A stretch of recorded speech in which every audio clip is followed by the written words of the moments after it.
Shalom. Puji nama Tuhan, pada pagi hari ini kita boleh bersama-sama beribadah. Kita mau menaikkan syukur kita di hadapan Tuhan, karena Dia adalah Allah yang baik. Dia adalah Allah yang luar biasa. Seperti di dalam Mazmur 107 mengatakan, biarlah mereka bersyukur kepada Tuhan karena kasih setia-Nya, karena perbuatan-perbuatannya yang ajaib terhadap anak-anak manusia. Biarlah mereka mempersembahkan korban syukur dan menceritakan pekerjaan-pekerjaannya dengan bersorak-sorai. Pada pagi hari ini, kita mau sama-sama mengingat setiap kebaikan-kebaikan Tuhan yang sudah kita alami. Dan biarlah segala perkenanannya yang luar biasa atas kehidupan kita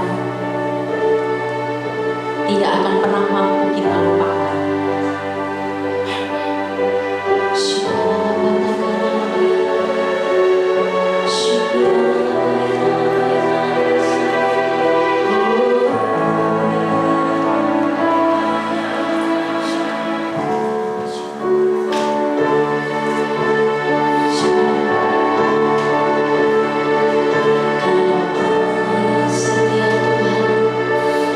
Kau Allah yang baik.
Pagi hari ini Bapa, kami percaya Tuhan, lawatan-Mu terjadi atas setiap umat-Mu Tuhan.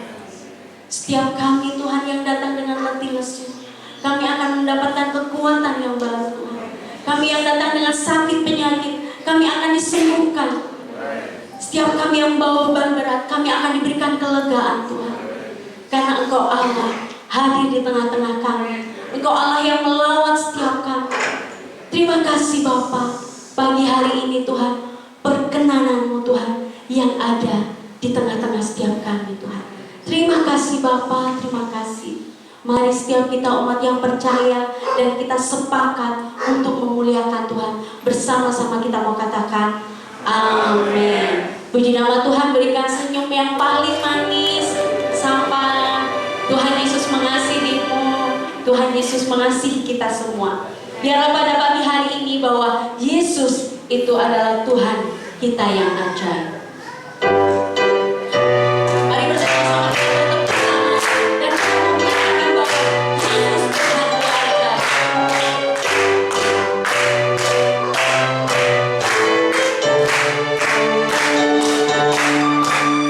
Yesus Tuhan ku ajaib, heran perbuatannya, tiada yang mustahil bagi Dia.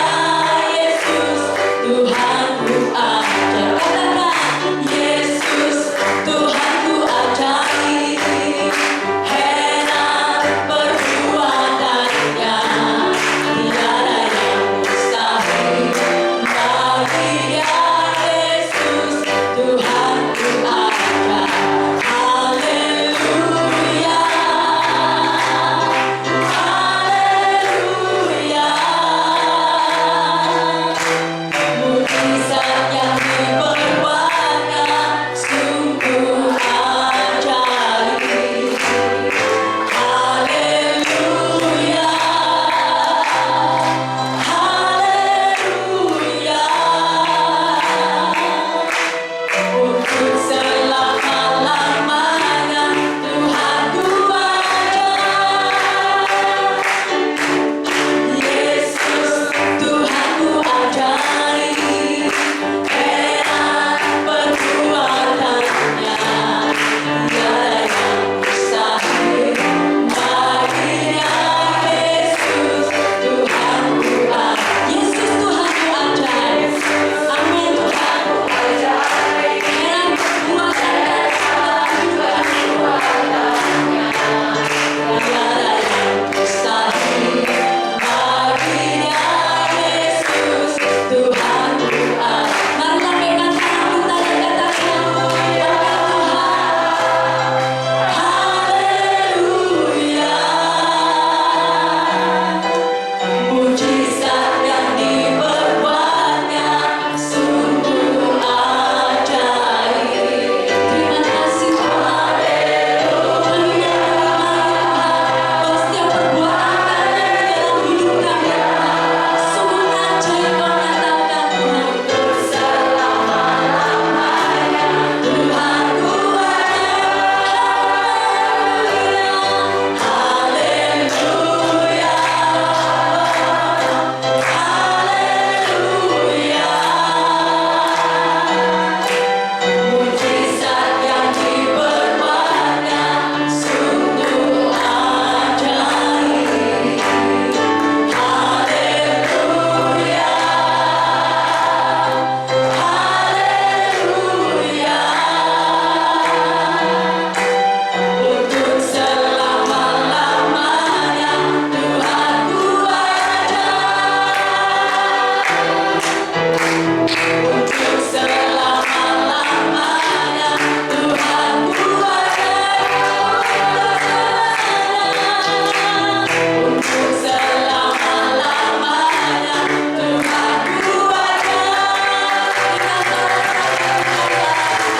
Silakan duduk di dalam hadirat Tuhan. Sungguh Allah kita adalah Allah yang ajaib. Kita tidak pernah bisa mengukur betapa besar dan betapa dalamnya kasih Tuhan dalam kehidupan kita. Tiada terukur besar kasih setia-Mu.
musiknya kok nggak lengkap gitu ya.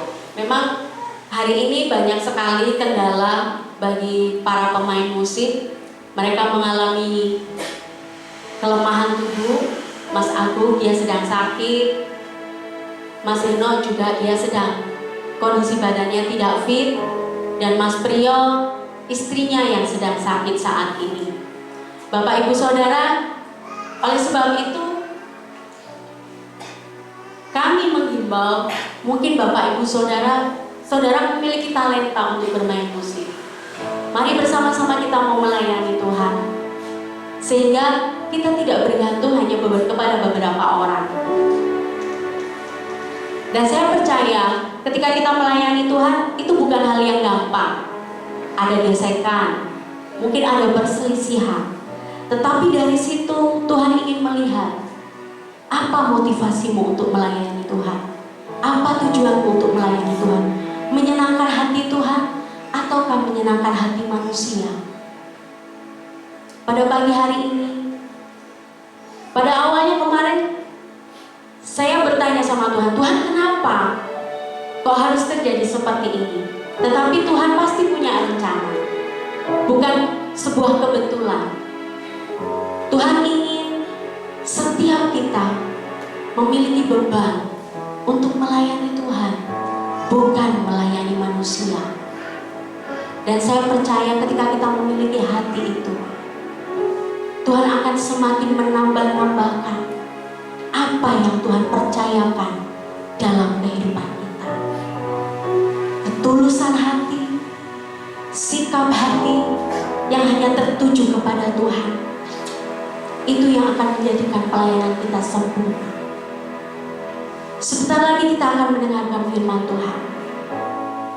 Kita mau menyiapkan hati kita. Kita mau minta Tuhan untuk menyelidiki setiap hati kita.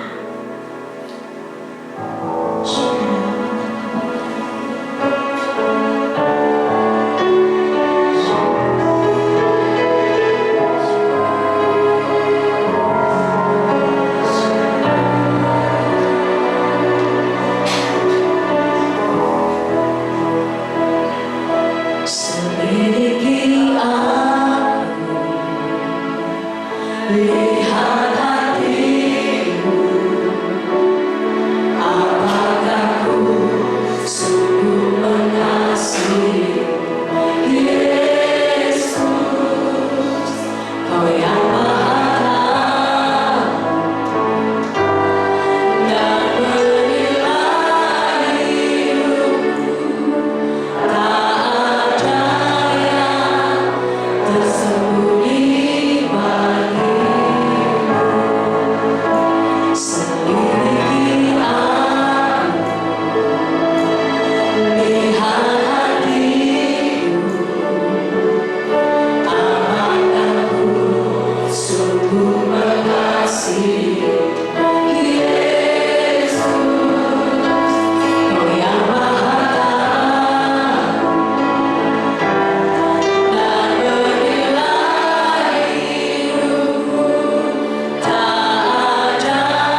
surga, kami mengucapkan syukur kepada Tuhan. Kami merasakan betapa luar biasanya Engkau Tuhan. Oleh pujian yang kami naikkan, kami boleh merasakan betapa kasih di dalam kami Tuhan. Dan ketika kami menaikkan pujian yang terakhir Tuhan, hidup kami adalah anugerah daripada Engkau Tuhan. Biarlah segenap kehidupan kami mengiringi Engkau senantiasa Tuhan. Sampai nantinya waktu kami kembali kepadamu, Engkau mendapati iman kami di dalam Tuhan. Dan Engkau mendapati kami setia bersama Engkau Tuhan. Dan itu menjadi kerinduan kami di tempat ini, umatmu tempat ini Tuhan. Kami ingin terus sampai nantinya bersama Engkau, tidak putus tinggal jalan, tapi akan kami terus berjuang memperjuangkan iman kami, sehingga kami Tuhan boleh berkumpul bersama Engkau dan Engkau menjadi kerajaan Tuhan dalam kehidupan kami. Dan dari semua Tuhan, kami segera umat adalah milik kepunyaan-Mu, dan itulah Engkau tebus Tuhan. Dan kami akan berjuang oleh anugerah iman ini. Terima kasih Tuhan. Di dalam nama Tuhan Yesus Kristus kami percaya dan berdoa. Amin. Selamat pagi Bapak Ibu Saudara sekalian kasih Tuhan. Selamat bertemu lagi dalam Tuhan.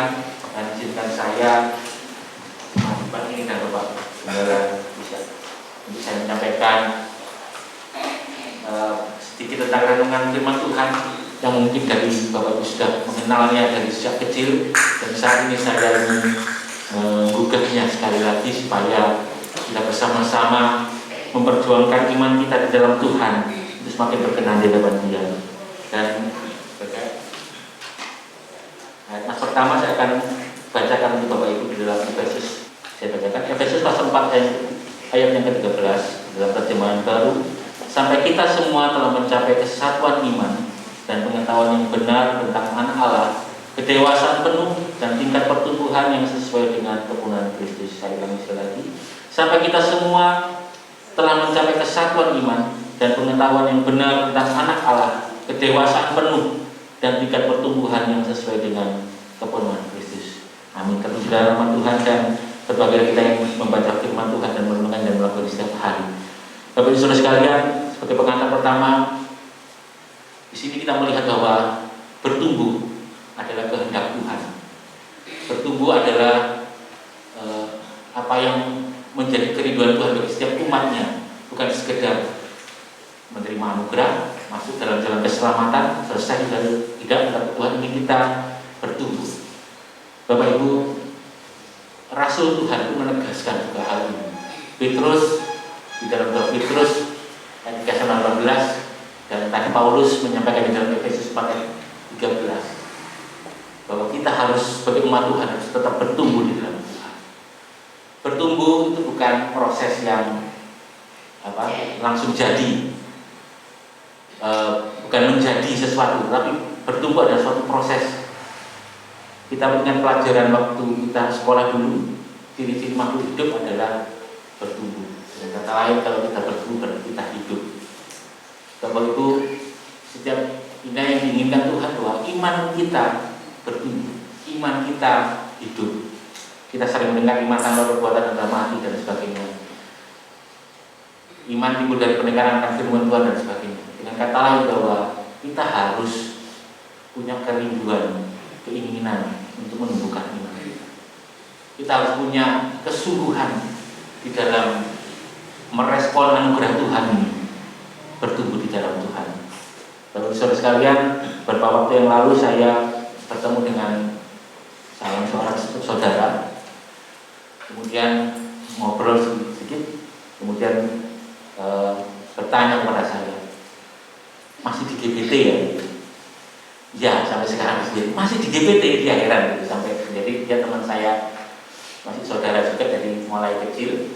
Kemudian beberapa teman juga di medsos yang dulu itu angkatan tahun 90-an lah, teman saya kaum muda itu di medsos ngomong ke saya, kok tetap aja setia di GPT ya, gitu ya, masih tetap di GPT yang sekarang.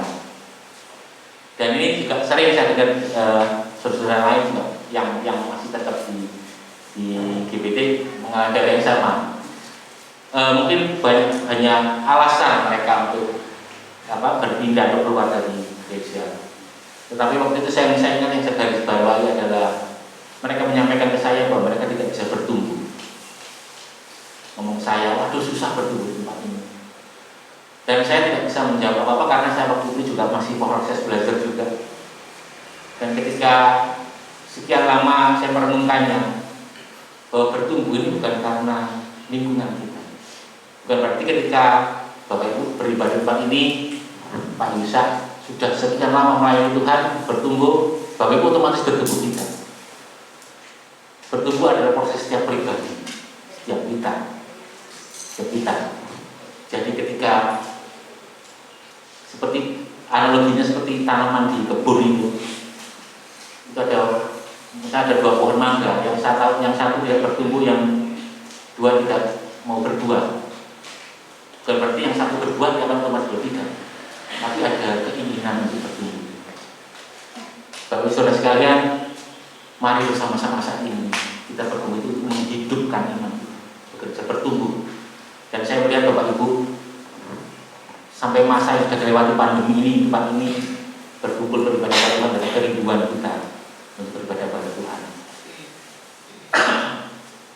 Mari kita melangkah dalam perenungan firman Tuhan, Bapak Ibu. Kita baca di dalam Kolose pasal 2 ayat 13 sampai 16. Tadi prolog saya, pengantar saya. Dan ini kita bersama-sama belajar tentang bertumbuh melalui apa yang diajarkan oleh Paulus bagi jemaat di Kolose. Kolose pasal 2 ayat 6 sampai 15. Judul perikopnya kepenuhan hidup dalam Kristus. Saya bacakan untuk Bapak Ibu sekalian. Kamu telah menerima Kristus Yesus Tuhan kita. Karena itu hendaklah hidupmu tetap di dalam Dia. Hendaklah kamu berakar di dalam Dia dan dibangun di atas Dia. Hendaklah kamu bertambah teguh dalam iman yang telah diajarkan kepadamu, dan hendaklah hatimu melimpah dengan syukur. Hati-hatilah supaya jangan ada yang menawan kamu dengan filsafatnya yang kosong dan palsu menurut ajaran turun-temurun dan roh-roh duniawi, tapi tidak menurut Kristus. Sebab dalam Dialah berdiam secara jasmania seluruh kepenuhan kealahan, dan kamu telah dipenuhi itu di dalam Dia. Dialah kepala semua pemerintah dan penguasa. Dalam Dia kamu telah disunat, bukan dengan sunat yang dilakukan oleh manusia, tetapi dengan sunat Kristus yang terdiri dari penanggalan akan tubuh yang berdosa. Karena dengan Dia kamu dikuburkan dalam baptisan, dan di dalam Dia kamu turut dibangkitkan juga oleh kepercayaanmu kepada kerja kuasa Allah yang telah membangkitkan Dia dari orang mati. Kamu juga meskipun dahulu mati oleh pelanggaran, dan oleh karena itu, karena tidak disunat secara lahiriah, telah dihidupkan Allah bersama-sama dengan Dia sesudah Ia mengampuni segala pelanggaran kita, dengan menghapuskan surat hutang yang oleh ketentuan-ketentuan hukum mendakwa dan mengancam kita, dan itu ditiadakannya dengan memakannya pada kayu salib. Ia telah melucuti pemerintah-pemerintah dan penguasa-penguasa, dan menjadikan mereka tontonanmu dan kemenangannya atas mereka. Di nama Tuhan. Bapak Ibu, jemaat Kolose adalah jemaat yang didirikan oleh Epafras. Kemudian di kota Kolose ini adalah kota yang heterogen. Jadi di sana kota perdagangan, jadi banyak penduduk asli. Di sana berada orang Yahudi juga, yang di sana orang Yunani juga di sana, jadi sangat heterogen. Dan di sana adalah jemaat, ada tumbuh jemaat Tuhan juga yang didirikan oleh Epafras. Dan pada satu masa mereka bergejolak karena ada orang Yahudi yang Kristen itu menyampaikan bahwa kamu harus seperti ini, dia harus sunat, harus dan sebagainya. Dia menyampaikan tradisi Yahudi di tempat itu. Kemudian ada dari jemaat lain yang dari keturunan dari bangsa lain, dia menyampaikan, oh enggak, harus seperti ini.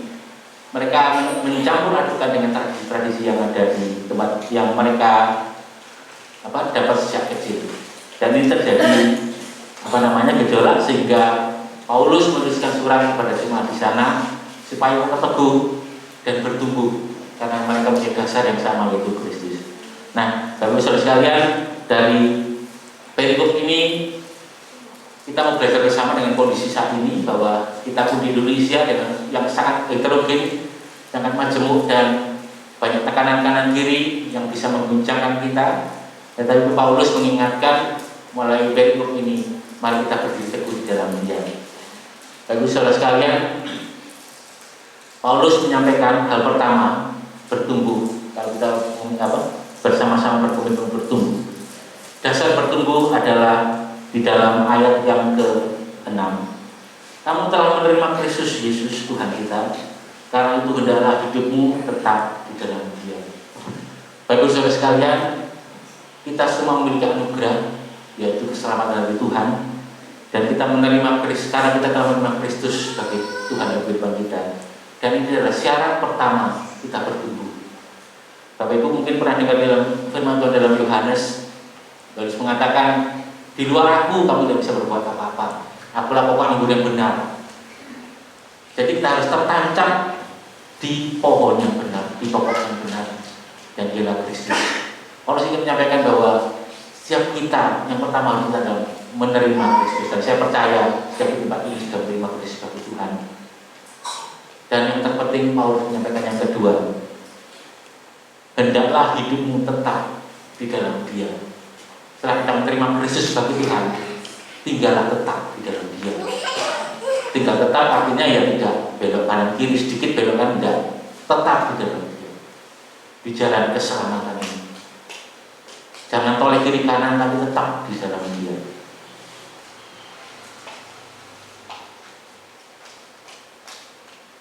Kita harus konsisten dan kita harus tetap tinggal di dalam Tuhan.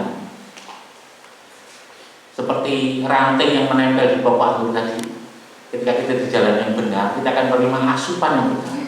Kita akan menerima hikmat yang benar, sehingga arah pertumbuhan kita ini menjadi benar dalam Tuhan. Baik, hal yang kedua yang disampaikan Paulus, ketika kita berkomitmen untuk bertumbuh menghidupkan iman kita akan mengalami proses, dan ini harus kita lalui. Proses bertumbuh ini suatu proses panjang. Bukan intinya akan nantinya jadi seperti apa. Memang ada tujuannya kita seperti Kristus dan berbuah di dalam Dia. Tetapi inti dari bertumbuh adalah pemeliharaan Tuhan. Seperti pohon yang tumbuh, ketika bertumbuh terus dia akan caranya tambah, daunnya tambah hijau, disegarkan, akan berbuah pada musimnya dan sebagainya. Hal yang kedua disampaikan Paulus, kita harus mengalami proses. Yang ayat ke-7, hendaklah kamu berakar di dalam Dia. Kita bersama-sama harus berakar. Bapak Ibu Saudara sekalian, kalau kata berakar itu artinya akar ini bergerak ke bawah terus mencari. Kalau kata akar saja ya akar, kalau berakar dia harus mencari terus ke bawah. Saya di rumah punya pohon sukun gitu. Karena saya ingin punya pohon buah di rumah, saya tanam pohon sukun. Waktu saya beli, kemudian tingginya cuma 1 meter, saya tanam. Orang yang nanam ngomong, Pak, kalau kita tanahnya cuma sempit, tidak apa-apa, pokoknya pengen wohe saya bilang gitu. Ketika tumbuh besar, 2 tahun itu sudah 5 meter lebih melebihi rumah saya gede. Dan itulah masalah terjadi. Jadi ternyata akarnya sukun itu merambat kemana-mana. Jadi dia cari semua itu. Sampai teras saya terasa jedak gitu. Keramiknya kena sukun itu. Kemudian ketika berbuah, buahnya dulu jatuh mobil saya sampai 2 kali, sampai 3 kali. Jadi ya penyok, tidak sepadan dengan buah sukun kalau bisa di pasar itu menjadi. Tetapi yang saya lihat adalah akar ini, pohonnya di sini, akar ini sampai di pintu depan. Jadi rumah saya yang sebelah sana itu menjulir ke bawah, dicari ketemu di sana. Agak terangkat gitu kan keramiknya. Dengan itu saya tanya lagi ke teman saya yang tanaman, memang sukun seperti itu pohonnya. Dia terus cari air terus. Bapak Ibu sekalian, seperti pohon ini yang berakar. Dia tidak berhenti dalam satu titik air aja. Misalkan ke permukaannya, karena ada air kan mungkin di sekitar 3 meter atau 1 meter gitu. Tapi dia cari terus sampai bawah. Dia untuk mencari, untuk menggemukkan badannya sebagai berbuat, dan cari terus ke bawah, kanan ke kiri ke bawah. Bapak Ibu, kita diminta Paulus mau berakar di dalam Tuhan. Tidak berpuas diri dengan kondisi kita. Cari terus. Dan pohon sukun ini karena sudah menjatuhi mobil saya berkali-kali, akhirnya saya potong. Daripada nanti ada mobil parkir, mobil tetangga di situ kena juga kan bahaya. Saya potong pohonnya. Saya potong itu istilahnya sampai bonggolnya. Jadi ya tetangga itu kan ada bonggolnya. Tapi yang unik adalah sampai saat ini itu sudah, mungkin saya potong sudah 2 tahun yang lalu atau 3 tahun yang lalu. Sampai saat ini setiap bulan itu mesti cukup namanya tunasnya begini saya potong itu. Saya pikir ini bonggol sudah saya hilangin, tetapi ingat akarnya sudah sampai mana-mana dan dia ini terus hidup. Ketika kita berakar di dalam Tuhan, apapun yang terjadi terus hidup. Sampai sekarang kalau ke rumah saya tunjukin bonggolnya itu sudah lepas, masih cukul terus saja. Cukulnya di satu tempat, jadi akar macam ini. Saya datang ke pohon, dia cukul di sampingnya juga. Ini sukun juga, saya bilang gitu. Ini yang akar dari dulu dia berjalan di sana. Dalam bagian ini yang kedua menyatakan Paulus, kita harus berakar. Yang kedua, dan dibangun di atas dia. Ketika kita berakar, Paulus juga menyatakan bahwa kamu harus dibangun. Dibangun itu bukan hanya mendirikan rumah terus selesai gitu. Mungkin kalau keluarga muda bikin rumah, mungkin masih suami istri, rumah satu, kamarnya satu, gitu ya, dapurnya kecil cukup. Gitu ya. Ketika punya anak, butuh kamar lagi, tambah kamar lagi. Ketika penghasilan cukup, punya sepeda motor, butuh garasi, dikembangkan lagi. Begitu seterusnya, punya anak sampai 5 atau butuh kamar 5, naik atas semuanya 5. Kita harus dibangun di dalam Tuhan. Bapak Ibu Saudara sekalian, kalau analogi yang mudah sekali adalah bangunan di Surabaya itu tanahnya kan tanah rawa.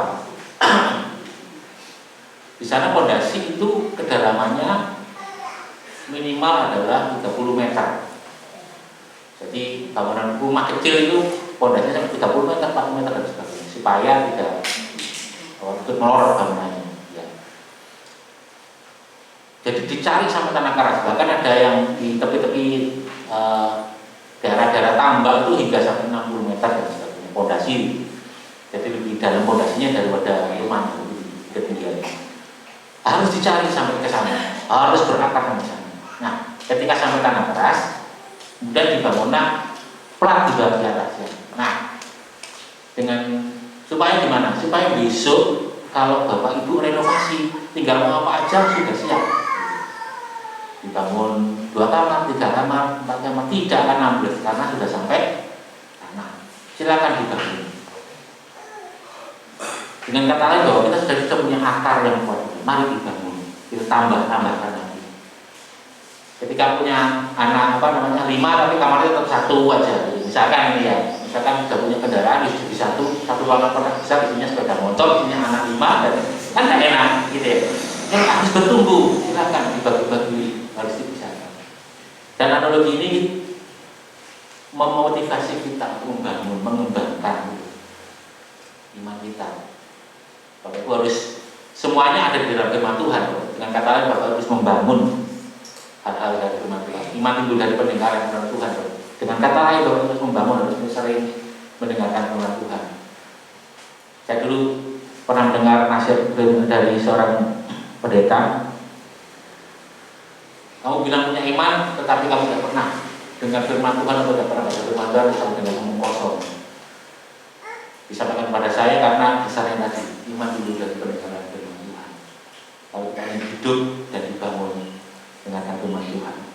Selanjutnya, hendaklah kamu bertambah teguh dalam iman yang telah diajarkan kepadamu.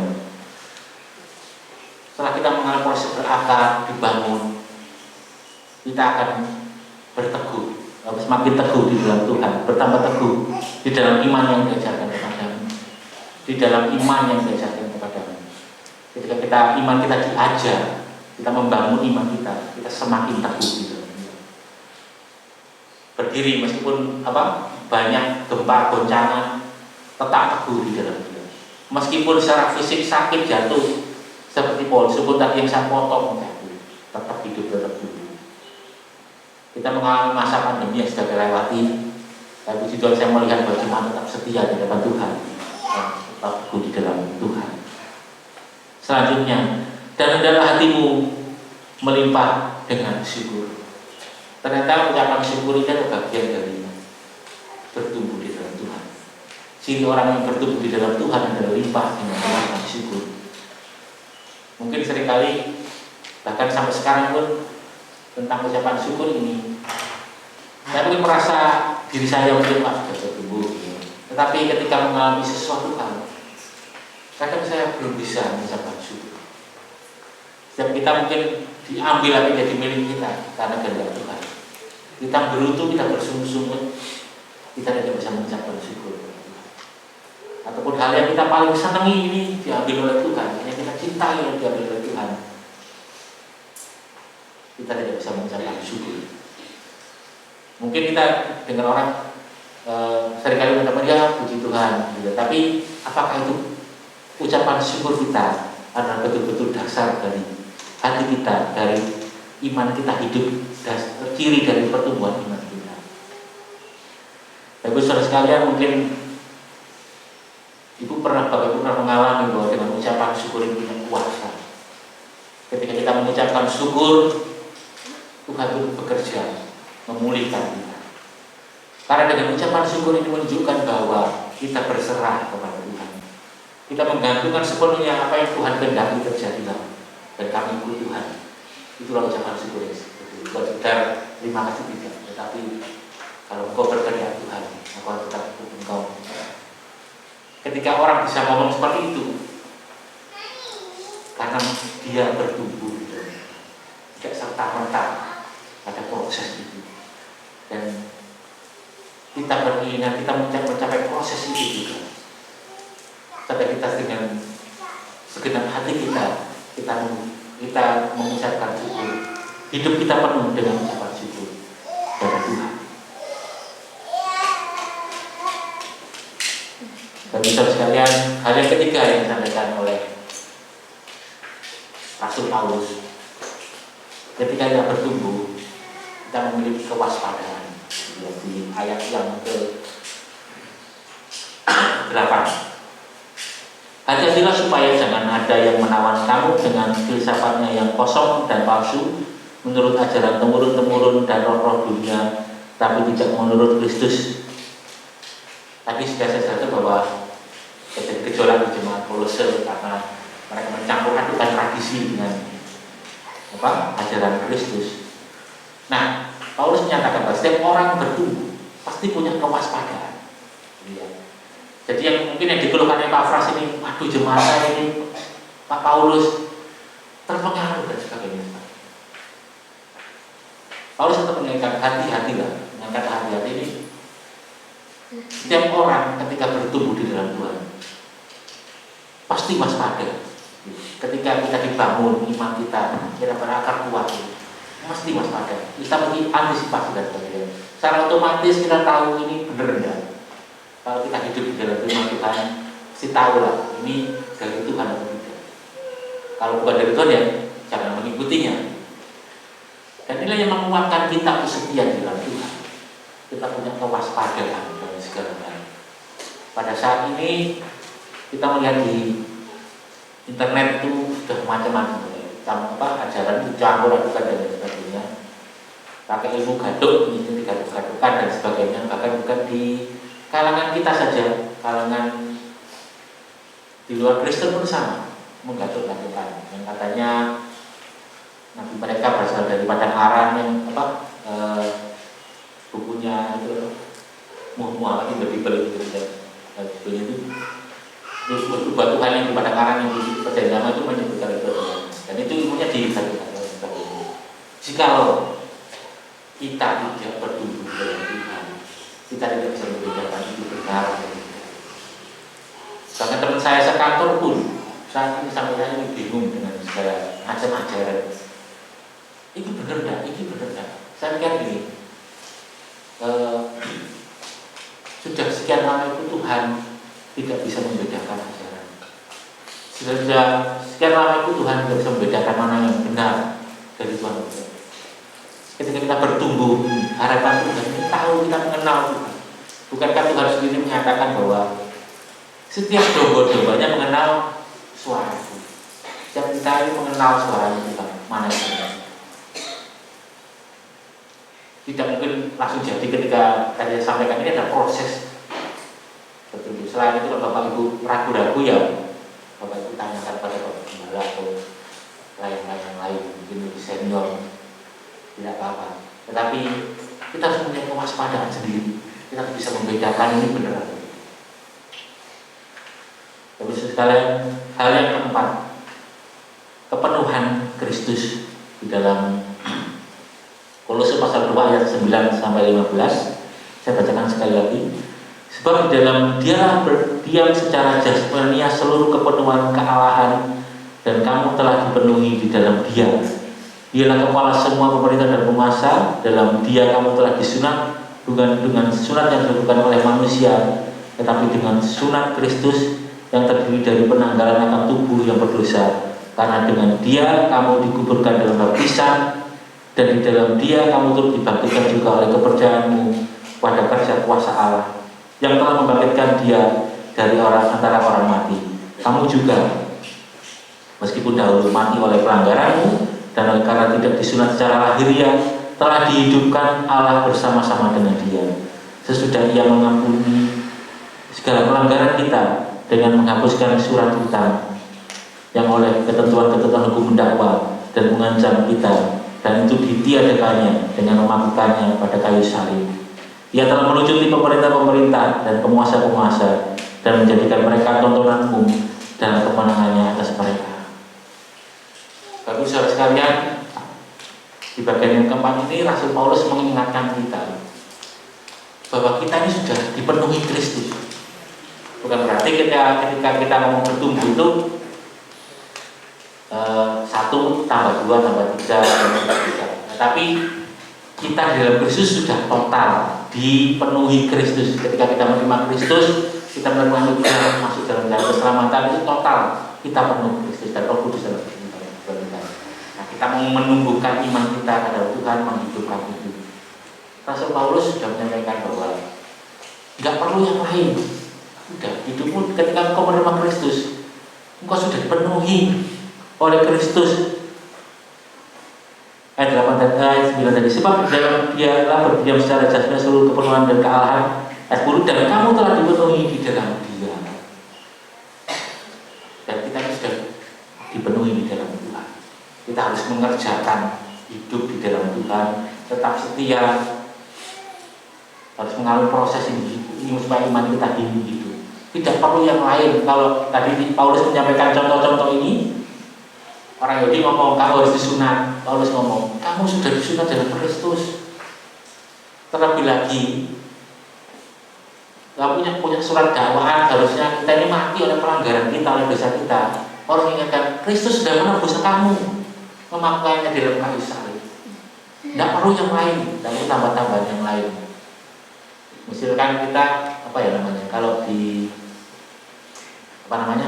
kita hidup di Malang, di Jawa, mungkin saya dulu masih ingat dulu di rumah bapak itu di Gadang itu, kalau pas cuma lagi itu ngasih kaget kalau pas itu kakek yang sudah meninggal itu, yang ada fotonya terus kasih ada rokok, ada pisang, saya sering ngambil pisangnya.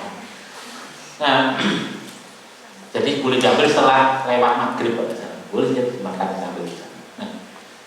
Ketika saya tanya ada salah seorang saudara ya katakan bahwa ben selamat itu supaya orang tua yang sudah meninggal kakek saya namanya Mbak Selamat juga. Mbak Selamat itu doakan kamu supaya kamu nanti kalau di tengah jalan nggak sampai bahaya dan sebagainya. Dan bapak saya akan melakukan itu karena menghormati saudara-saudara yang lebih tua. Nah, di sini kita jelaskan bahwa kita tidak perlu itu, tidak perlu sudah. Kalau kita untuk menghormati monggo, tapi yang ditekankan dalam ajaran Kristus bahwa kita tidak perlu sudah semuanya di dalam Kristus, sudah penuh di sana, sudah total, dan setiap itu sudah menerima. Jadi tidak perlu khawatirkan hal-hal yang lain, tidak perlu. Semua ada di dalam firman Tuhan, di dalam. Jadi kita belajar tentang Tuhan, kita bertumbuh, kita ini yang kita ikuti, tidak perlu tambahan ajaran-ajaran lain. Sehingga Paulus menyampaikan kepada Epafras di Kolose ini, gejolak yang mereka alami, mau tidak mau setiap orang harus mulai bertumbuh dan harus diajarkan lagi. Dan setiap kita saat ini, saya mengingatkan Bapak Ibu sekalian, kita masih hidup di saat ini bukan sudah selesai, tapi masih terus di depan kita, nggak tahu ada apa lagi. Dan yang setahu saya, yang saya selama ini jalani dan dulu saya juga, tantangan terus ada, tapi ada selesai, itu terus ada, goncangan terus ada, godaan terus ada, iming-iming ajaran-ajarannya tetap ada. Mari kita bertumbuh, tegak, dibangun dalam Tuhan, supaya apapun yang terjadi, kita tetap teguh di dalam Dia. Nantinya ketika waktu kita menghadap Tuhan, kita membawa iman kita yang hidup, bukan iman yang mati, tapi tumbuh dan Tuhan. Bapak Ibu, kita ingat firman Tuhan, Paulus mengatakan, aku menanam, Apolos menyiram, Tuhan yang memberi pertumbuhan. Kita tidak perlu kecil hati di mana kita berada. Tuhan yang memberikan pertumbuhan, Tuhan yang memelihara kita. Kalau kita dengan catatan kita harus mau bertumbuh. Puji nama Tuhan. Sambil kita berdiri bersama-sama,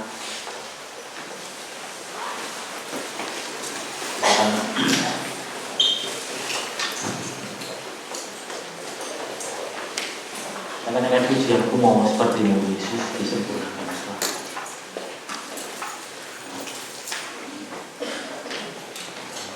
Ku mau seperti-Mu Yesus, disempurnakan selalu dalam setiap jalanku, memuliakan nama-Mu.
boleh menopang kehidupan kami, menuntun kami dalam dunia yang penuh tantangan.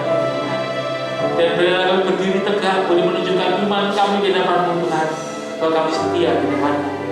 Dan kami boleh menunjukkan iman kami yang hidup bagi setiap saudara-saudara kami, supaya mereka boleh mengenal Engkau Kristus sebagai Tuhan. Terima kasih Tuhan. Dan ini menjadi pernyataan setiap hati kami.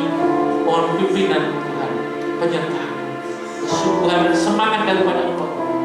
Terima kasih Tuhan. Di dalam nama Tuhan Yesus Kristus kami bersyukur. Haleluya. Amin. Terima kasih Tuhan. Terima kasih untuk Bapak Agung yang sudah memberikan berkat firman Tuhan kepada setiap kita. Saya percaya setiap umat Tuhan di tempat ini pada pagi hari ini diberkati. Amin. Kita mau tetap bertumbuh, berakar, dan berbuah. Terutama kita mau mencintai kita sebagai jemaat Tuhan di gereja GBT. Seperti yang Bapak Agung tadi bilang, bahwa mungkin banyak tawaran di luar sana untuk kita berpindah atau apa. Tetapi saya percaya ketika kita memiliki iman yang teguh, berakar dan bertumbuh di dalam Tuhan Yesus sebagai jemaat GBT, apapun yang terjadi, GBT yang jadi rumah saya. Amin. Kita akan mendengarkan pengumuman.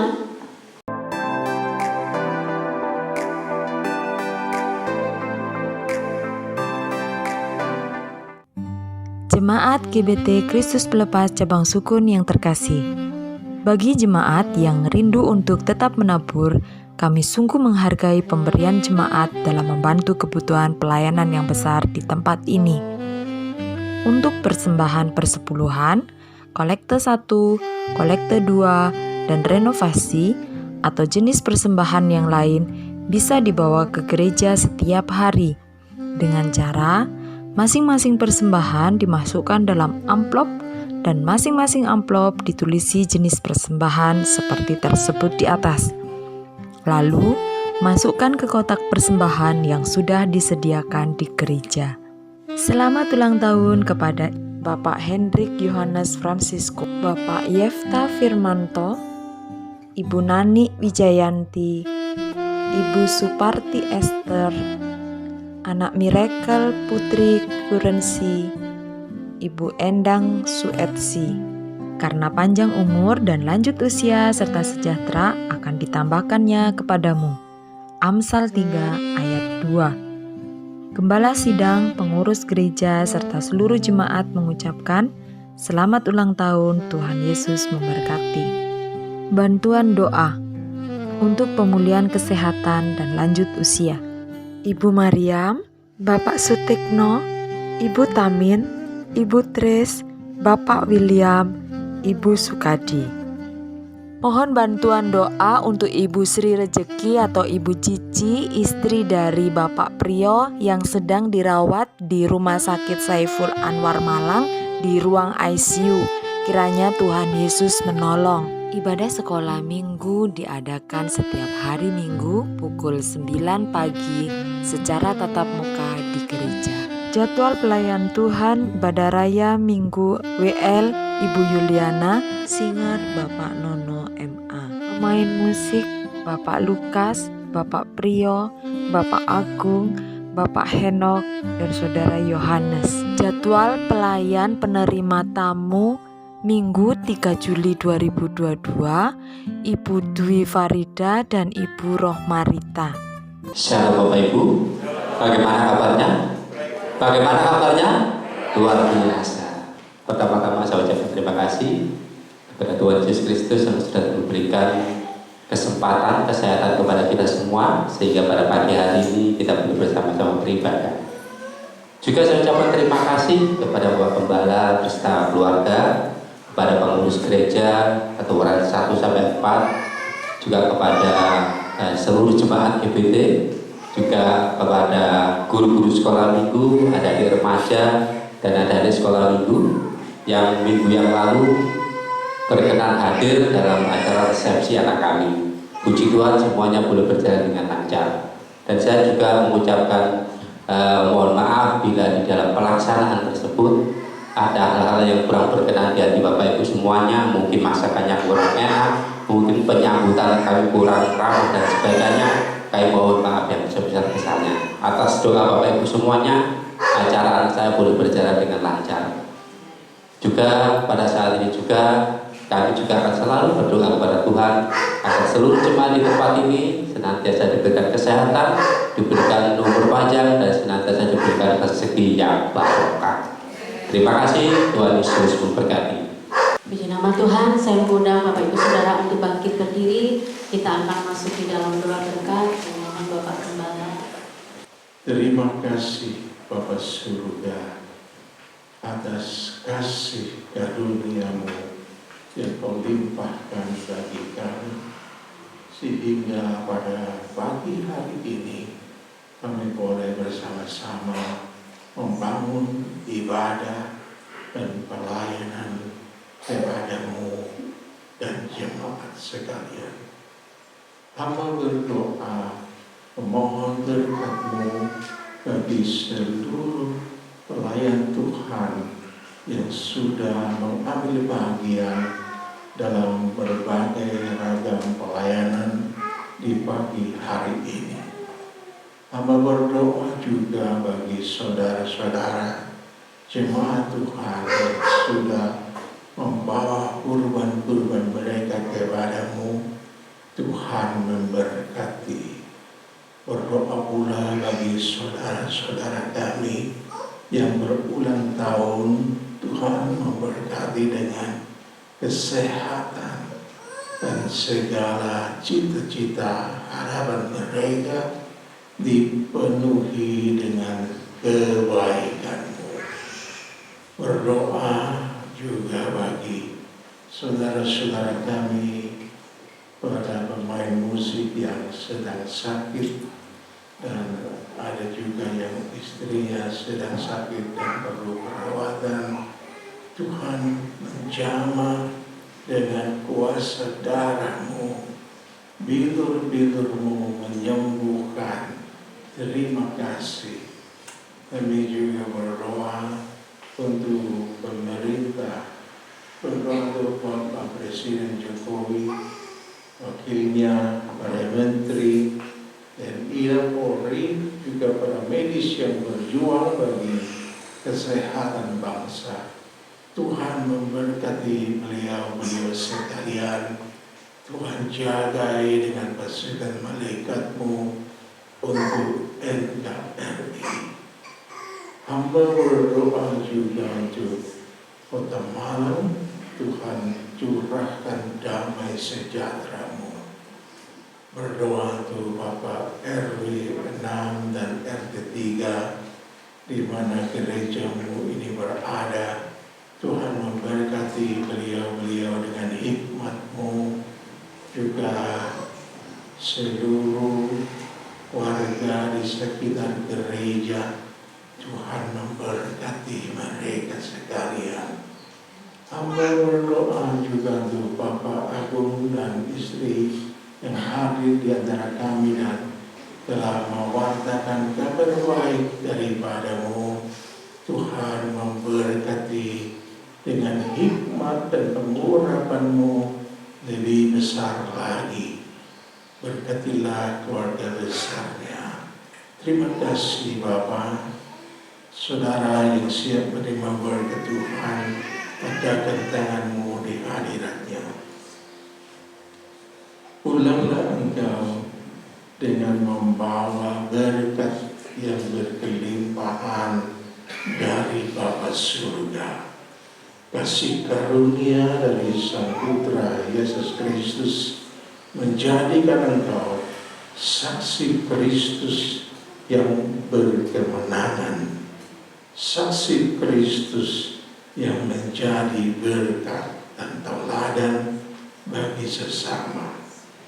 Persekutuan dan penghiburan Roh Kudus menguatkan iman-Mu dan pengharapan-Mu sampai Maranatha, Tuhan Yesus datang kembali menjemput kita semua sebagai mempelai-Nya yang dimuliakan kekal selamanya dalam kerajaan sorga. Dalam nama Tuhan Yesus.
Amin. Selamat pulang, Tuhan memberkati. Shalom.